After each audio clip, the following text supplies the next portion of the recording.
शुभ सकाळ पिला माने। आज आमे तुम विज्ञान बहिर आउ एक नुआ विषयटी पढ़िबा। विषयर ना हैला वस्तु। अच्छा पिला माने कहिलो देखी तुम घरे केउ केउ जिनिस अछि? खट, चौकी, टेबुल, पेन, चाबी, बहीपत्र, ग्लास, पोशाक, पंखा, बल्ब, बाल्टी, खेलना एही सबु जिनस तुमे तुम घरे देखि पारथुबो। सेही भली घर बाहर थिबा किछि जिनसर नाम हला गाड़ी मोटर, विद्युत तार, विद्युत खुंटी, फाटक इत्यादि। एही सबु जिनस विभिन्न रंगर होई थाए ना। आस आमे रंग अनुजाई विभिन्न वस्तुर तालिका प्रस्तुत करिबा। केतेक धला रंगर वस्तु हैला टगर फूल, शंख, मैदा, रजनीगंधा इत्यादि।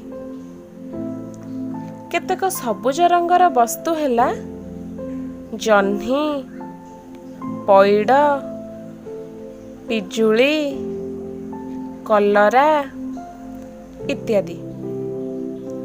अच्छा कहिलो देखी गोटे ग्लास रे पानी और अन्य गोटे ग्लास रे क्षीर दिया जाइथिले तुमे किपरि देखि कि जानिबो केउ ग्लास रे पानी अछि आउ केउ ग्लास रे क्षीर अछि?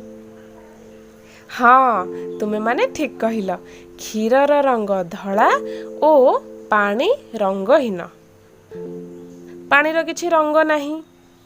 ताहले एथिरु आमे जानिले जे वस्तु विभिन्न रंगर होई थाए एवं रंग देखि केतेक वस्तु को चिन्हि हुए। तेणु रंग हेउछि वस्तुर एक गुण। एबे तुमे गोटे कलरा ओ गोटे टमाटो को हातरे छुआ। मते कहिलो हाथ को तमरो केउटा किभली लागिला? हाँ कलराटी हाथ को खदड़ा ओ टमाटोटी हाथ को चिकण लागुछि। कलरा परी खदड़ा लागुथिबा आउ केतोटी जिंस आमे जानिबा।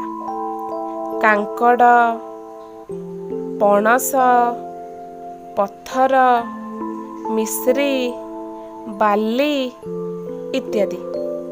सेही भली चिकण लागुथिबा केतोटी जिनिस हैला दर्पण, काचगोली, सेओ, बाइगण, बेलून इत्यादि।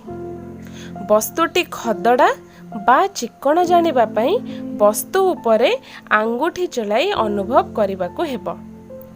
खदड़ा बा चिकण लागिबा वस्तुर आउ एक गुण। एही गुण अनुसारे वस्तु हैला दुई प्रकारर। गोटे हैला चिकण वस्तु, अन्यटी खदड़ा वस्तु। एबे आमे वस्तुर आउ एक गुण विषय रे जानिबा। सेटा कोन? सेटा हैला नरम ओ टाण। नरम ओ टाण लागिबा वस्तुर आउ एक गुण। एही गुण बा धर्म अनुसारे वस्तु गुड़िक हैला दुई प्रकारर। टाण वस्तु, नरम वस्तु। हाथ को नरम लागुथिबा केतोटी वस्तु गुड़िकर नाम जानिबा। छेना, तुला, फूल, चकटा अट्टा, कादुओ इत्यादि।